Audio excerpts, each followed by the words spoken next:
Sud Radio Berkov dans tous ses états. Le face-à-face.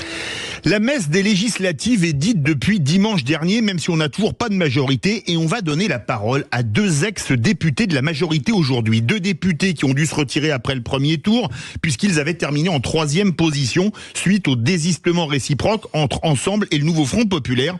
Deux députés qu'on a souvent eu le plaisir d'avoir sur Sud Radio, puisque ce sont deux députés qui parlent vrai. On va parler avec eux de leur vie avant la politique, et une fois députés, pourquoi est-ce qu'ils ont rejoint Macron en 2016-2017, leur exercice du mandat de député, est-ce qu'ils envisagent maintenant qu'ils n'ont plus de mandat électif? On parlera bien évidemment du macronisme, de ce qu'il était au début et de ce qu'il en reste. Est-il d'ailleurs mort, comme l'a dit hier Gilles Legendre, l'ancien président du groupe Renaissance à l'Assemblée nationale, en affirmant sur BFM TV, le macronisme c'est fini. Avec nous, Bruno Millienne, ancien député MoDem des Yvelines. Bonjour Bruno Millienne. Bonjour. Vous connaissez bien le studio? Oui. Et avec nous, à distance, il va nous envoyer un peu de soleil du Sud. Et d'ailleurs, à l'accent, on entend qu'il n'était pas député du Nord ou du Pas-de-Calais. Patrick Vignal, ancien député Renaissance de l'Hérault. Bonjour Patrick Vignal. Bonjour à tous les deux, je vous confirme qu'il fait 40 degrés et après l'émission, je serai sur mon yacht autour de la Grande Motte à me faire plaisir. Donc je plaisante, j'arrive Patrick, j'arrive. Juste un Sévillor. Oui, un Sévillor, c'est pas le même prix qu'un yacht. Tiens, on va commencer. On est d'accord. Ça vaut 400 €. Ah oui, on va commencer avec vous, comme vous êtes à distance, Patrick Vignal, pas de souci, Bruno Millienne. Comment vous êtes-vous lancé dans la politique et que faisiez-vous professionnellement quand vous vous êtes lancé en politique? Alors en fait, moi j'avais un club de judo dans un petit quartier de Montpellier, Selle-Neuve, et j'avais des super résultats avec mes gamins. On a été champion de France cadet en judo, 3e chez les filles, champion de France junior.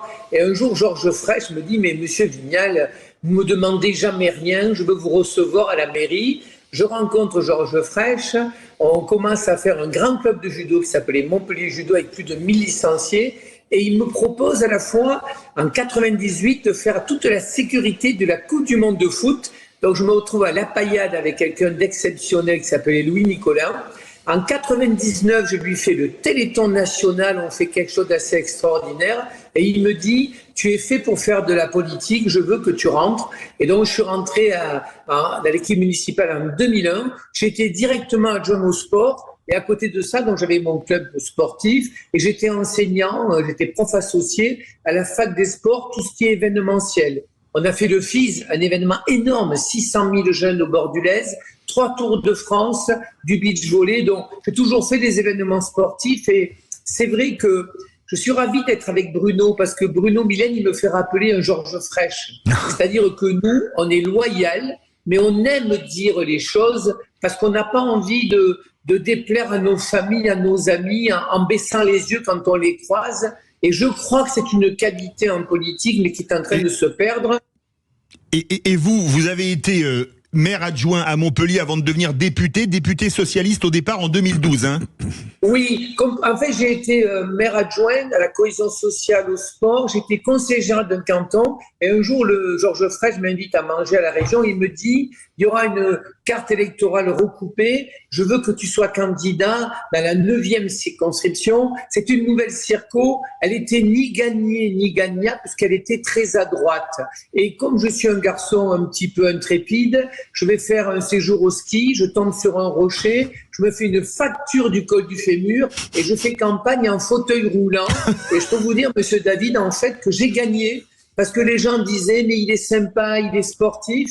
Et j'ai gagné quelque part avec ce handicap qui n'a été que passager. Et je pense à ceux qui l'ont de manière continue. Et puis, je ne sais pas si vous vous rappelez, quand je suis arrivé à l'Assemblée, j'ai écouté le discours de Jean-Marc Ayrault, j'ai fait un malaise. Et donc, le médecin de François Hollande était là ce jour-là. Donc, je suis descendu en civière et là, j'ai eu une ovation de tous les ministres parce que Vignal, député de l'UNEL, personne connaissait. Donc, j'ai fait une entrée fracassante à l'Assemblée en faisant un malaise à l'Assemblée nationale en 2012. Alors vous, Bruno Millienne, comment est-ce que vous êtes lancé en politique et qu'est-ce que vous faisiez ? Moi, c'est un peu un hasard. J'ai toujours suivi la politique. Vous avez vu de la lumière et vous êtes rentré, c'est ça ? Non, pas tout à fait. Mais non, j'ai toujours suivi la politique. Ça m'intéressait, mais j'arrivais pas à me situer au milieu des partis. Moi, je suis plutôt de gauche à la base, comme Patrick, puisque j'ai voté dès que j'étais en âge de voter. J'ai voté socialiste. J'ai voté pour pour la première fois d'ailleurs pour Mitterrand en 81. Et j'ai suivi le parcours des sociétés. Mais il y avait toujours quelque chose qui me gênait dans les partis politiques. C'était quelque chose d'indicible que je n'arrivais pas forcément à poser sur la table. Et puis un jour, en 2007, Villepinte, François Bayrou, une phrase, une seule qui m'a fait basculer. Une idée est bonne parce qu'elle est bonne, pas parce qu'elle vient de la droite ou qu'elle vient de la gauche. C'est un peu comme Tony Blair disait, une politique économique n'est pas de droite ou de gauche, elle est bonne ou elle est mauvaise. Et ça, tout d'un coup, je me suis dit, oui, mais moi ça, c'est parfaitement en accord avec mes idées. Donc j'ai rejoint le MoDem en 2007, de manière un peu dilettante au départ, on va être honnête. Et puis quand je me suis installé dans les Yvelines en 2011, là les choses se sont un peu précipitées. Je suis rentré au bureau de la fédération départementale. 2014, je suis conseiller municipal. 2015, il manquait quelqu'un pour boucler la liste MoDem sur les régionales. Alors, à l'époque, on était en alliance avec Valérie Pécresse. Je suis 20e sur la liste, je ferme la porte derrière moi, donc c'est un peu un coup de bol, hein, j'aurais pu ne pas être élu. Et puis 2017, Marc Fesneau me dit, écoute, t'es dans la 9e circonscription des Yvelines, réputée imprenable puisqu'elle avait été redessinée par Pasqua et Pandreau pour l'offrir à Henri Cuc. Oui. Donc elle ne devait pas échapper à la droite. Écoute, vas-y, on verra bien si ça le fait ou pas. Ça l'a fait en 2017, ça l'a fait en 2022. Et voilà. Question, comment vous êtes-vous rallié à Emmanuel Macron, Patrick Vignal? Je vous demandais une réponse assez brève et il y a la même chose à Bruno Millienne.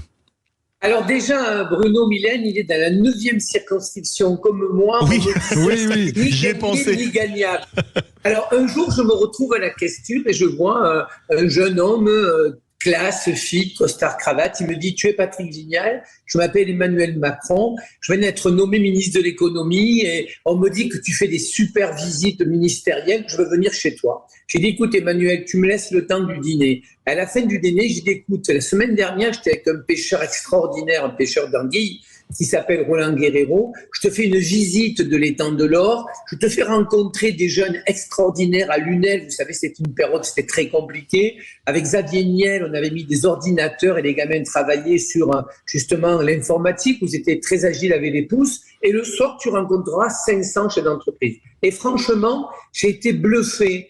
L'intelligence, l'activité, la réactivité. Le soir, il prenait pas 2 questions, 10 questions, et il répondait, Bruno, tu m'as posé la question sur tel thème, Philippe sur tel thème, et là j'ai vu quelqu'un d'exceptionnel, et j'ai dit à mes collègues, puisqu'on était 9 députés socialistes, j'ai dit, il a tout compris, il était en avance des autres, sur un même temps qui correspond plus aujourd'hui, qu'on soit clair, et là j'ai trouvé quelqu'un de rapide. Je vous cache pas qu'il m'a demandé de l'accompagner de suite avec Ferrand, avec Travers, avec Castaner, et moi je pouvais pas. François Hollande m'avait fait gagner de 200 voix. J'ai dit, écoute, si François Hollande se représente, je suivrai François Hollande. Après, l'aventure d'Amont ne m'allait pas. J'étais réformateur avec Valls et Collomb, donc j'ai parrainé et soutenu Emmanuel Macron. Et vous, Bruno Millienne? L'histoire est plus complexe. Nous, on avait... on va être honnête, en 2017, au MoDem, on se posait la question de savoir si François allait pas candidater à la présidence, si François Bayrou n'allait pas candidater à la présidence. Et puis quand même, on voyait ce phénomène incroyable depuis avril 2016 se propager partout en France, des meetings assez puissants, pareil, un intellect brillant, une intelligence hors du commun et quelqu'un qui nourrissait d'espoir tous les gens qu'il rencontrait. Enfin, il faisait se lever les foules. Alors, on était un peu circonspect au MoDem, et puis François a été rencontré, la fameuse rencontre avec Emmanuel Macron qui a duré 2-3 heures, et je pense que François Bayrou a été bluffé aussi par l'intelligence du président, par sa clairvoyance, et puis c'est venu comme une espèce d'évidence que nous n'avions pas réussi en 2007. Il allait le réussir en 2017 et on ne pouvait pas ne pas être de la partie. Et on a entendu rapidement la première rencontre à l'Assemblée nationale à la buvette. Vous, c'était comment avec Macron? Alors la première rencontre, ça va vous faire rire. Je dis tout, moi, c'est catastrophique. C'était pendant l'affaire Benalla. Ah oui. Patrick s'en souvient. On est tous à la Maison d'Amérique latine où on attend le président, où il a cette fameuse phrase qu'il vienne me chercher. Qu'il vienne me chercher. Ah, vous l'aviez pas rencontré avant la présidentielle? Bon, si, je l'avais vu comme ça, mais avant la présidentielle, non. Il n'y avait pas eu de rencontre vraiment face à face. Ah oui.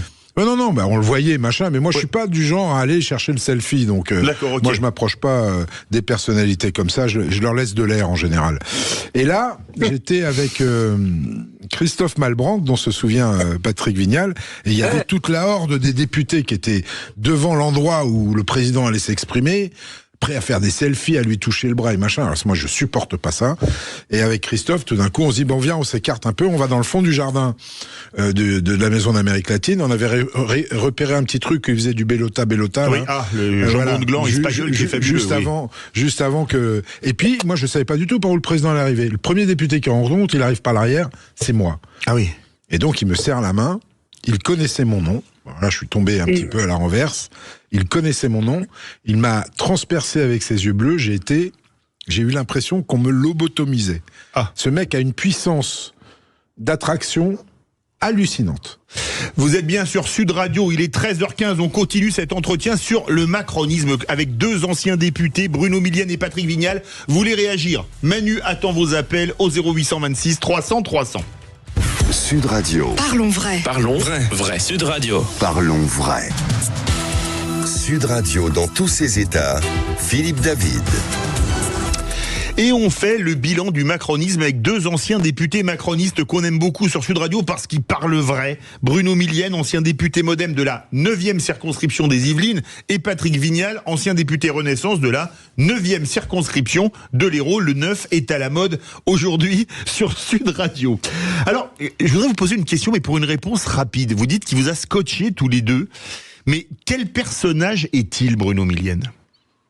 C'est difficile à définir. Moi, je pense que c'est un esprit excessivement brillant qui voit les choses, qui sent les choses.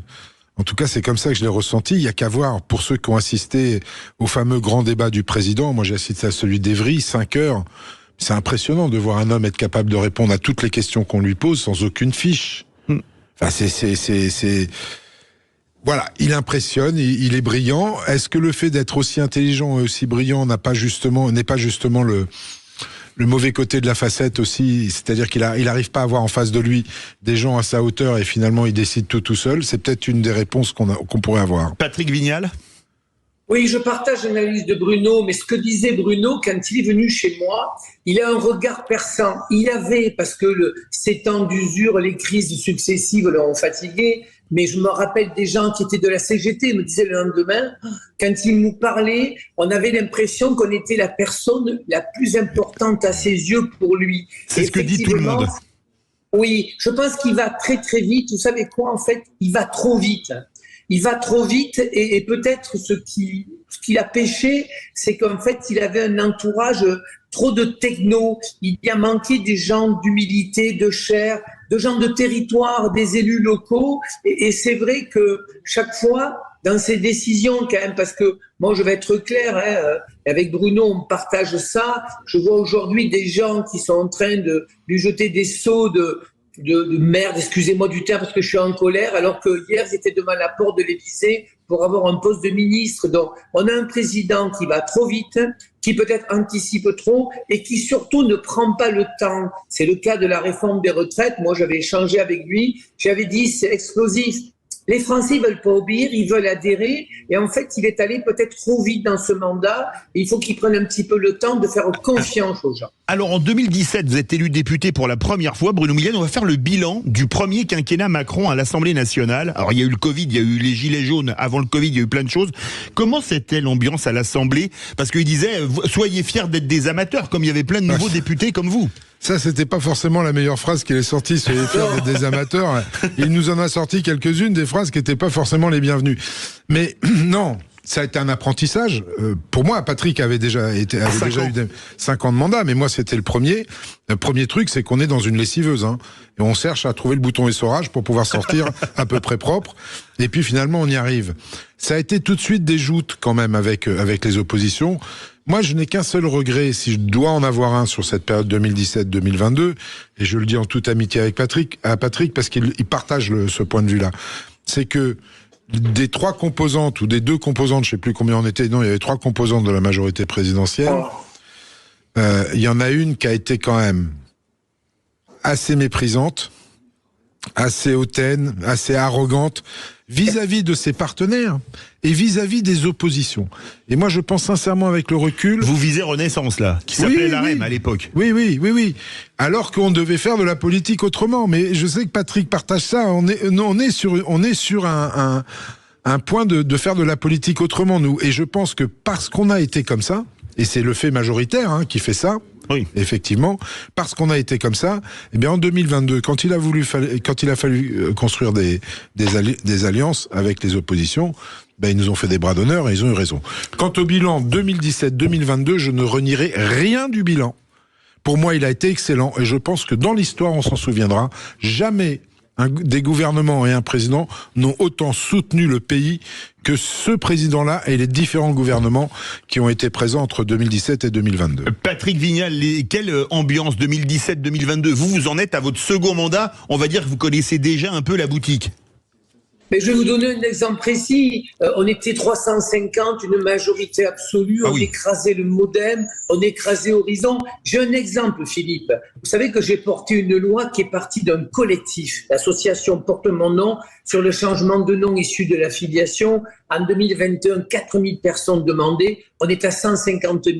Inceste, viol, des femmes qui ont été battues, qui voulaient rajouter le nom de la mère ou enlever le nom de ce salopard de bourreau. Mais vous savez quoi, mon groupe En Marche a refusé que ce soit moi parce que j'étais un socialiste grande gueule de gauche et c'est avec le garde des Sceaux que nous avons porté cette loi. Et si on a perdu 103 députés, c'est parce que Bruno a raison. Quand le président dit « soyez fiers d'être des amateurs », il se trompe. La politique, c'est pas un métier, mais c'est un engagement, c'est des valeurs, c'est du respect, c'est de l'humilité. Vous savez, et ça nous a manqué. Et quand on réfléchit, ce manque de 100 députés en 2022, aujourd'hui, nous coûte. Donc, effectivement, la nouvelle Macronie, il y avait des gens géniaux de la société civile, je pense à des jeunes, un renouvellement de femmes. Mais les gens qui arrivaient, d'un coup, ils se retrouvaient comme ça, parlementaires, à parler à un préfet, à faire de la télé, et ça a monté la tête de certains, et ça nous a pesé. Et là, peut-être que le président a une responsabilité dans le en même temps. Il avait raison du en même temps. Sauf qu'à un moment donné, il fallait aussi qu'on respecte et qu'on puisse asseoir un vrai parti, Philippe David. On n'a pas de parti. Renaissance et Déclic. Moi, au PS, j'étais secrétaire de section. J'allais afficher, j'avais 100 militants. On refaisait le monde, on n'était pas d'accord, mais on dialoguait. Et ça, aujourd'hui, ça manque dans le paysage politique. C'était un peu chacun en rang, je ne voir tout le monde en rang, je ne voir qu'une tête, c'est ça ? Non, c'était pas ça, mais vous voyez bien que En Marche, qui est devenu Renaissance après, c'est un conglomérat de gens qui viennent de différents horizons, dont certains n'avaient pas fait de politique. Vous ne construisez pas un parti politique sans être enraciné localement. Pourquoi le MoDem est encore debout après tant d'années alors qu'on en a traversé des tempêtes, C'est parce que localement, on est implanté, parce que on a une histoire, on a un ADN, on a des valeurs qu'on a portées et qu'on a défendu depuis plus de 100 ans maintenant. Donc voilà, et ça se fait pas en 7 ans. Donc oui, désolé, le parti Renaissance, pour moi, ça va être compliqué en 2027 de continuer. Eh bien justement, on va en parler dans quelques instants du bilan du macronisme et puis de ce deuxième quinquennat qui est en cours et qui est, on peut le dire, pas franchement un long fleuve tranquille. Vous me direz, le premier entre les gilets jaunes et le Covid l'avait pas été non plus. Vous voulez réagir ? Manu attend vos appels au 0826 300 300, ainsi bien sûr que Bruno Milliel et Patrick Vignal qui vous répondront sans langue de bois. Sud Radio dans tous ses états. Philippe David. Sud Radio dans tous ses états. Philippe David.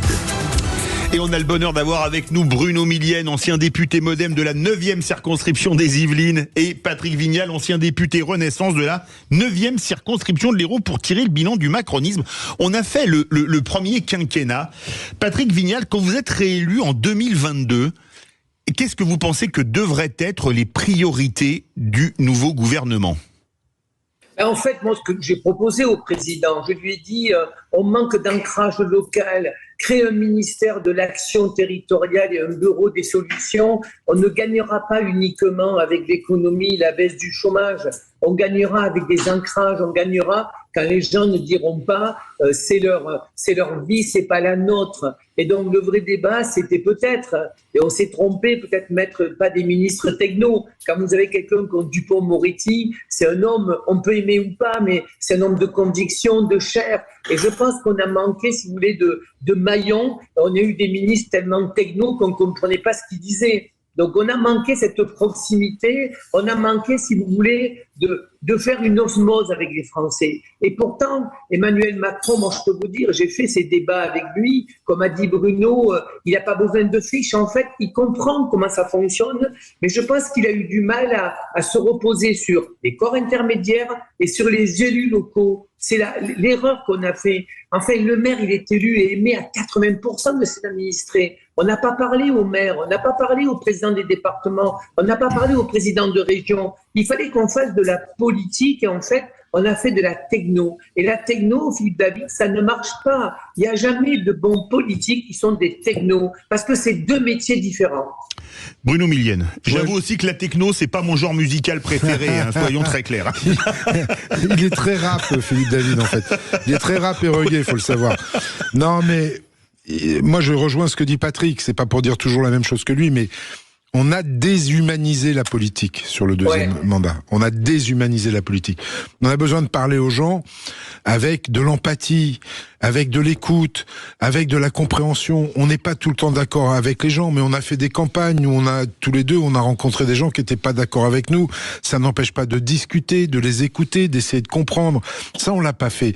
Il y a des erreurs dans la façon dont le président a mené finalement son mandat de président, pas forcément sur les décisions qu'il a prise, mais sur la façon de mener ce mandat. Par exemple, il n'a jamais reçu, je trouve ça, alors, vous avez bien compris, je cours pas après les petits fours, hein, mais il n'a jamais reçu des députés à déjeuner de sa majorité, comme pouvait le faire très bien Jacques Chirac. Donc le président n'a qu'un son de cloche au château, à l'Élysée, il n'a qu'un son de cloche, son entourage proche. C'est un homme seul ? Ah bah oui, comme tous les présidents, mais tous les présidents sont des hommes seuls, hein. Ils sont rares ceux qui ont su garder suffisamment de liens avec leurs députés notamment, ou avec des élus locaux. Alors, on va le dire que les anciens partis de gouvernement, la droite et la gauche, avaient très bien le faire à une certaine époque. Ça a commencé à s'effacer un petit peu sous Sarkozy, et sous Hollande aussi. Et c'est dommage, parce que ce lien ombilical avec la terre, avec le terrain, il est absolument nécessaire au président. Alors je comprends bien, un président a un agenda de dingue, oui. C'est compliqué de tout faire rentrer dedans, mais ils devraient tous faire des moments comme ça de rencontres avec les élus locaux, avec leurs députés, voire même avec les députés des oppositions. Ils ont besoin qu'on leur remonte des choses du terrain. Patrick Vignal, pas plus tard qu'hier, Gilles Legendre, vous l'avez bien connu, c'était votre patron au groupe, votre président au groupe Renaissance, a dit le en même temps depuis 2022, le en même temps se déglingue. Mais est-ce que le en même temps, ça a marché à un moment, parce que on peut pas toujours ménager la chèvre et le chou? Écoutez, le en même temps, il a marché en 2017. Je vous rappelle que si François Fillon n'a pas l'affaire Pénélope, il est élu président de la République. 4 millions de voix à la primaire. Donc on avait une période où les partis politiques étaient très compliqués, ils n'étaient pas en odeur de sainteté. On a un président brillant, rapide, qui dit je rassemble tout le monde, et donc ça a marché, sauf que le en même temps ne peut plus fonctionner. Il faut créer des blocs, des vrais blocs de gauche et de droite républicaine. Et le fait d'avoir mis en place une politique où on abat la droite et la gauche, on a des extrêmes à l'arrivée. En ce qui concerne Gilles Legendre, moi je peux comprendre son amertume. Vous savez pourquoi? Un jour on l'appelle, on lui dit « Tu as plus ta circo, elle sera donnée à Stéphane Séjourné ». Même si Gilles était décalé, on ne peut pas lui faire ça. Et après, j'ai envie d'y envoyer un signal. On n'a pas le droit en ce moment de taper sur le président de la République. Avec Bruno, on est des paroles libres. Moi, j'échange beaucoup avec le président par SMS. Je peux vous dire que j'ai jamais été tendre. Mais il nous a fait élire, en tout cas ce qui me concerne, en 2017, en 2022. Et c'est trop facile aujourd'hui. On n'a plus que jamais besoin d'unité, Philippe David, vous voyez bien. Il y a 160 députés de la Macronie. J'ai l'impression que chacun est auto-entrepreneur. Donc, s'il y a eu des Bruno et des Vignal qui disaient les choses au président, ça aurait mieux marché. Avec François Hollande, régulièrement, nous étions invités à prendre un apéritif. Et on disait à François Hollande, Monsieur le Président, en Occitanie, on a un problème de viticulture, on a un problème d'agriculture. Et lui, il notait, ça nous a manqué cette relation avec le Président de la République. Ça nous a manqué parce que c'est ça la chair. C'est ça les remontées des territoires. On a besoin de faire des débats des Gilets jaunes, mais quand même, quand vous avez 300 mecs, hommes et femmes, sur des circos, profitez, utilisez-les, dites-leur c'est quoi qui ne fonctionne pas, comment on peut améliorer. Et ça a manqué, si vous voulez, cette relation directe du président avec ses représentants sur le territoire. Vous êtes d'accord avec Gilles Legendre qui dit que depuis 2022, le en même temps se déglingue ? Je comprends ce que veut dire Gilles Legendre, mais c'est pas le en même temps qui se déglingue. Faut qu'on prenne nos responsabilités. On n'a pas été bon sur le partage de la responsabilité de la gestion de la France avec d'autres. C'est ce que je reviens sur l'époque 2017-2022. Et moi, là, j'ai une différence avec Patrick qui veut remettre de bloc. Moi, je n'ai qu'une boussole, c'est le bon sens. Je n'ai qu'une boussole, c'est le bon sens. C'est le pragmatisme et le réalisme. Qu'est-ce qui va le mieux aux Français? Si on regarde aujourd'hui, on va être clair, les 3 blocs représentent quoi? Le Rassemblement national représente un besoin de plus de sécurité et de moins d'immigration. Le bloc central représente quoi? Il représente un besoin de stabilité économique pour les entreprises, parce qu'elles ont besoin de prévisibilité et pas de choc fiscal tous les 5 matins. Et le bloc de gauche représente le côté social que peut-être nous n'avons pas assez développé, ce besoin de pouvoir d'achat, ce besoin de reconnaissance. Eh bien ça, je suis désolé, vous regardez l'Assemblée aujourd'hui, il n'y a pas de majorité pour faire les 3 choses. Quand le bloc de gauche nous dit il faut appliquer notre programme, avec notre programme et tout notre programme, c'est de la foutaise. Il y a 70% des Français qui n'en veulent pas de leur programme. Donc il faut qu'à un moment, c'est pas du en même temps, mais il faut qu'à un moment, les gens arrivent à travailler ensemble. Patrick Vignal, Bruno Millienne, ça réagit au 0826 300 300 et on a Lila de Lyon. Lyon, on écoute Sud Radio sur 105.8 en FM qui veut vous interpeller. Bonjour Lila. Bonjour à vos 2 invités. D'abord, j'ai réagi dès que j'ai entendu vos 2 députés ou ex-députés, je ne sais plus. Ex-députés, oui. Oui, et puis Monsieur Privat, je le vois souvent sur les plateaux. Donc, je voulais vous dire, ils ont parlé d'abord de séduction. Et comment ils ont été en fait séduits, et notamment Monsieur Privat, parce que Monsieur Macron connaissait son prénom. Enfin, c'est pas Monsieur Privat, c'est Monsieur Vignal. Patrick Vignal. Vignal, pardon. Monsieur Vignal, donc ils ont parlé de séduction. Mais moi, je voudrais vous dire quelque chose. Les Français ont en tout cas pour les 2 élections, face au Rassemblement national, ils ont tout fait pour que Monsieur Macron soit en haut de la pyramide. Et c'est dommage que Monsieur Macron, ou on l'aime, ou complètement on le supporte pas. Et ce qui m'embête, c'est ce que je me dis, comment se fait-il que cet homme a préféré, après les Gilets jaunes, aller parler aux maires, il n'a pas parlé aux Français. Quand il était à l'étranger, il les traitait de Gaulois réfractaires, et quand il en a eu besoin, c'est mes chers compatriotes. Et aujourd'hui, il fait une lettre, au lieu d'aller carrément sur un plateau de télévision et parler les yeux dans les yeux aux Français, comme il parle les yeux dans les yeux à certaines personnes, notamment ses députés. Alors, Lila, beaucoup de questions à la fois. On commence avec Patrick Vignal. Tiens, on va commencer avec vous sur... Finalement, Emmanuel Macron, il a été élu 2 fois plus. Les gens ont voté contre Marine Le Pen que pour Emmanuel Macron. Est-ce que pour vous, c'est audible ce que dit Lila? Pas la première fois. Mais Lila elle a raison, mais ce que je voudrais vous dire, c'est que Lila, il y a l'usure du pouvoir. Emmanuel Macron, en 2022, quand il gagne, moi je lui dis, ça va être très dur ton mandat parce que les petits chevaux sont sortis de l'écurie et dans la mesure où vous ne pouvez pas vous représenter, vous avez déjà dans votre majorité, parce que ça commence comme ça, protégez-moi de mes amis, je m'occupe de mes ennemis, et vous avez déjà la suite.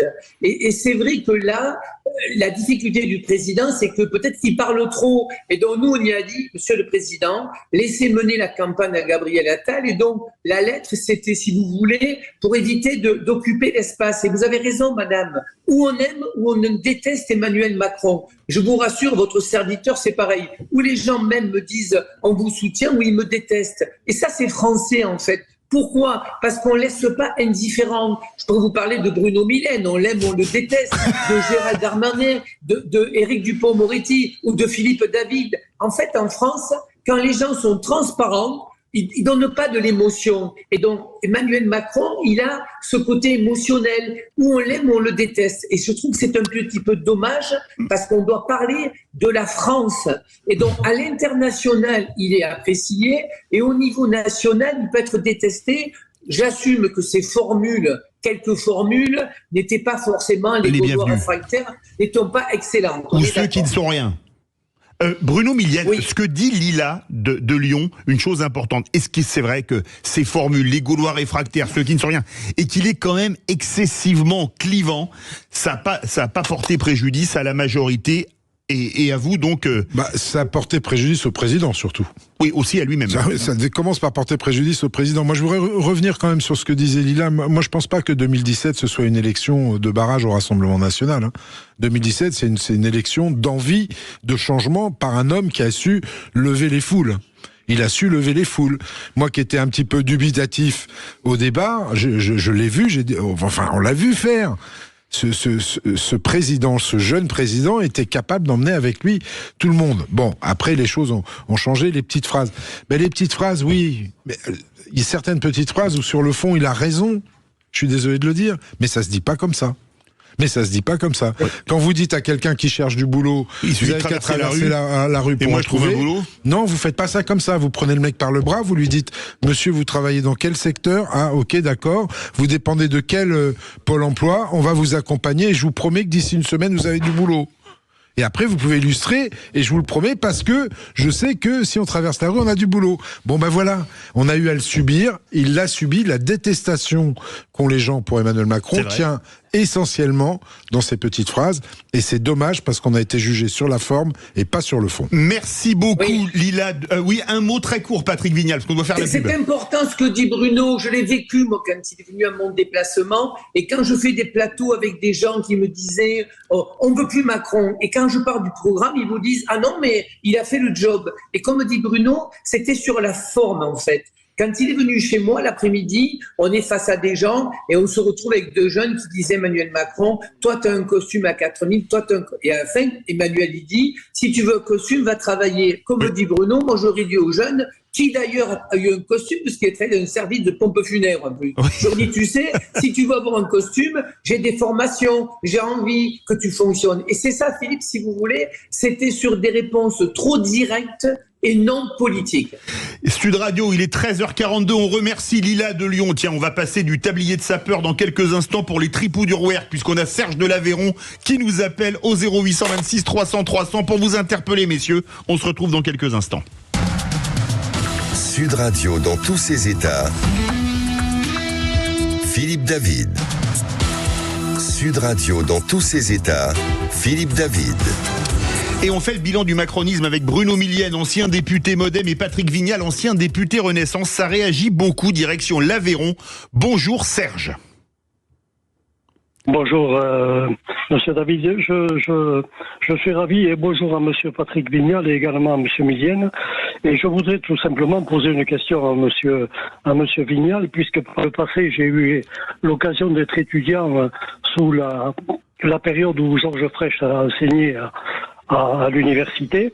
Alors je voulais lui demander tout simplement s'il ne notait pas, il n'y avait pas un gouffre quand on a connu Georges Frêche qui collait ses affiches avec les étudiants pour faire campagne lorsqu'il a battu Maître Delmas pour la conquête de la mairie de Montpellier.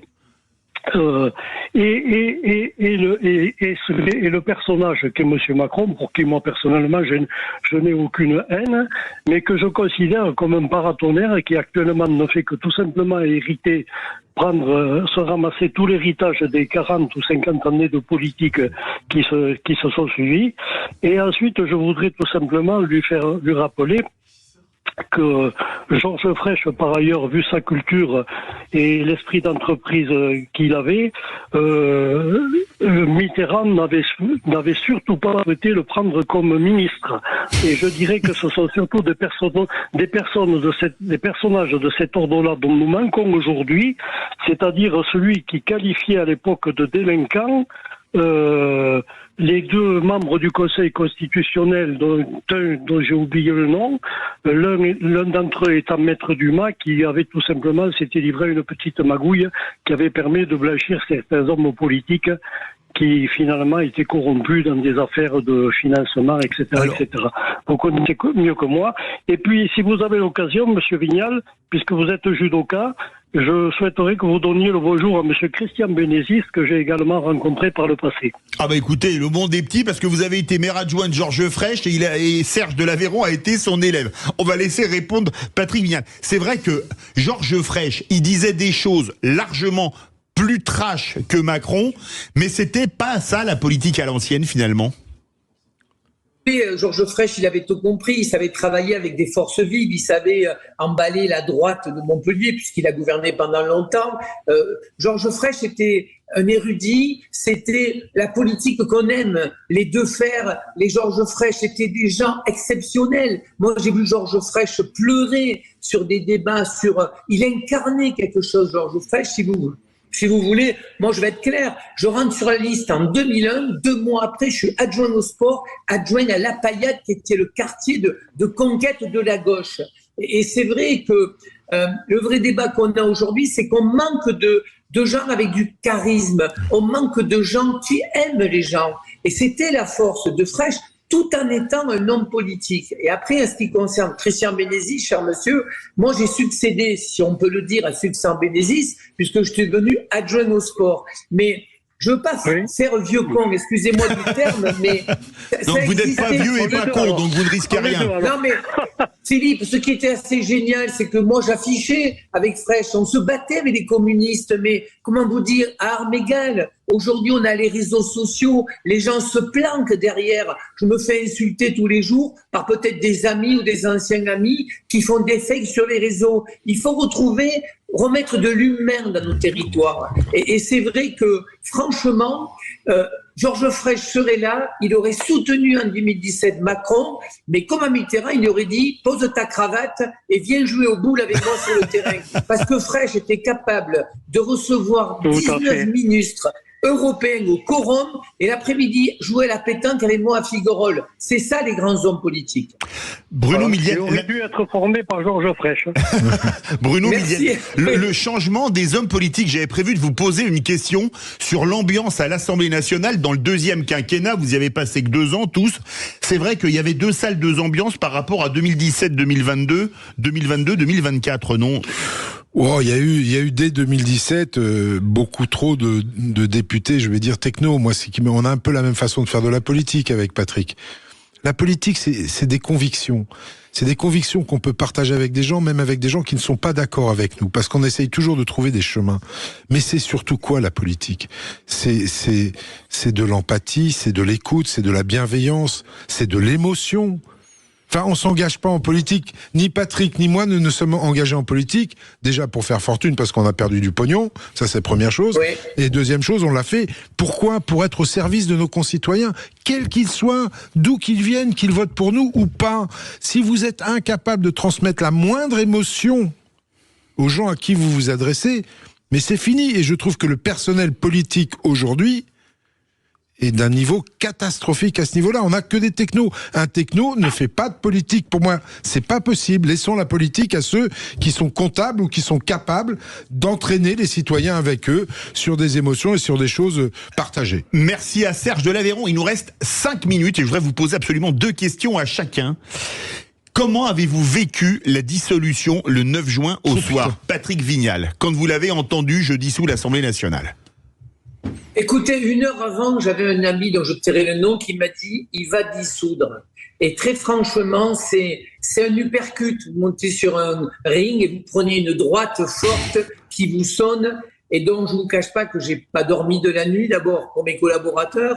Et puis, je me dis, mais c'est pas maintenant. Enfin, quand vous êtes à 14% aux européennes, des européennes qui étaient tout contre Macron et jamais parlé d'Europe. Donc, oui, j'ai été sonné. Et puis quand j'ai vu ce spectacle, Philippe, sur le RN, le Front de gauche, des gens qui se détestent, et on le voit aujourd'hui, enfin quand même de quoi on parle. J'ai honte moi aujourd'hui de voir les groupes à l'Assemblée, des Sacha Houillet qui se libèrent de Renaissance, Aurélien Pradier qui fait son groupe, le petit Ciotti qui se décale du RN, Corbière, non mais c'est quoi ce jeu-là? J'ai honte. Et donc tout cela, ça me met à la fois en colère et à la fois, je me dis qu'avec Bruno, on doit continuer en matière de citoyenneté parce qu'il y a un nouvel esprit peut-être. Les Français nous ont dit arrêtez l'hégémonie, maintenant travaillez ensemble. Mais là, on est au pied du mur, on doit être responsable et travailler ensemble. Bruno Millienne, quand vous entendez je dissous l'Assemblée nationale, vous avez réagi comment? D'abord, vous avez pris un uppercut aussi? J'ai d'abord entendu que le président allait s'exprimer. Et là, j'ai compris qu'on était mal barré. Et quand il l'a dit, j'étais KO. J'étais KO et comme Patrick, mes premières pensées, c'était pas pour ma personne. Ça a été pour mes collaborateurs, qui sont des gens exceptionnels. Nos collaborateurs sont exceptionnels. Sans eux, on ne peut rien. Ces gamins, ils se retrouvent au chômage alors que c'est des pointures. C'est pas normal, c'est d'une violence. Et pourquoi? Pour des résultats des européennes dont il avait dit quelques semaines auparavant que ça n'aurait aucune incidence. On avait les Jeux Olympiques qui arrivaient. Donc il y a l'uppercut, comme a dit Patrick. Après, il y a la colère qui monte. Une colère froide. Heureusement que je ne l'ai pas eu ce soir-là au téléphone ni par SMS. Une colère froide mais terrible. Et le lendemain, me dire, mais c'est pas possible. On a les Jeux qui arrivent, il y a pas d'urgence. On s'attendait éventuellement à une dissolution en septembre. En septembre ou en octobre. Bon ben voilà, on a quand même passé pratiquement toutes les lois qu'on a voulu passer. Ça fonctionnait bon an mal an. Il n'y avait pas d'urgence à le faire. Et en fait, sur un coup de poker, sur un pari, alors qu'il n'a pas la meilleure main, le président met tout par terre. Il nous reste 2 minutes. Comme l'a dit Gilles Legendre hier, le macronisme, c'est fini. Patrick Vignal? Mais le macronisme, c'est simple, Philippe David, c'est Emmanuel Macron. Le macronisme, c'était un homme, un engagement, une brillance, on l'a dit avec Bruno, mais en fait, on n'a jamais créé un parti politique. Vous savez, dans ma circo, les militants et les filles, ils étaient 200 sur le terrain. Et moi, j'étais 50 avec mes amis. Donc, aujourd'hui, on en est là. Il faut recréer un parti politique. Il faut des secrétaires de section. Il faut des femmes et des hommes qui s'engagent pour un projet France. Ça marche pas, l'homme providentiel. Vous le voyez bien, si on veut gagner 2027, c'est une équipe. Les gens ne croient plus. Avant, on disait, c'est un homme ou une femme qui a rendez-vous avec les Français. C'est fini tout ça. C'est une équipe de femmes et d'hommes qui n'ont pas envie de régler des comptes sur leur ego, sur leur rancœur et sur des vengeances et qui veulent faire France. Voilà comment on pourra gagner, sinon on dégagera. Le macronisme, c'est fini, comme l'a dit Gilles Legendre. Le macronisme s'attache à Emmanuel Macron. C'est comme si vous me posiez la question, le bayrou-isme, c'est fini. Le bayrou-isme n'existe pas parce qu'il y a le modem.